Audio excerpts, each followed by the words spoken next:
تو یہ بعض لوگ کہتے ہیں کہ یہ رمضان یار کیسا رمضان آ گیا، کھانے پینے کے مزے ختم ہو گئے۔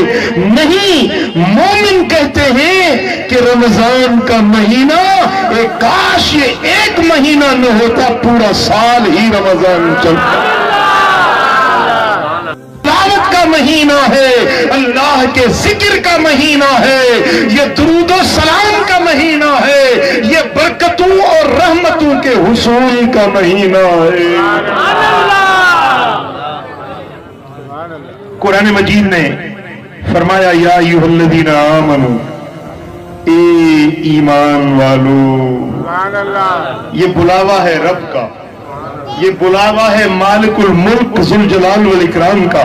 اللہ پکار رہا ہے کس کو؟ ایمان والوں کو۔ بولو کن کو بلاوا ہے؟ ایمان والوں کو۔ یا ایھا الذین آمنو، اے وہ لوگو جو ایمان لائے ہو، کتب علیکم الصیام، تمہارے اوپر روزے فرض کر دیے گئے ہیں۔ کما کتب علی الذین من قبلکم، اس طرح تم پر بھی روزے فرض ہیں جس طرح تم سے پہلی امتوں پر بھی روزے فرض تھے۔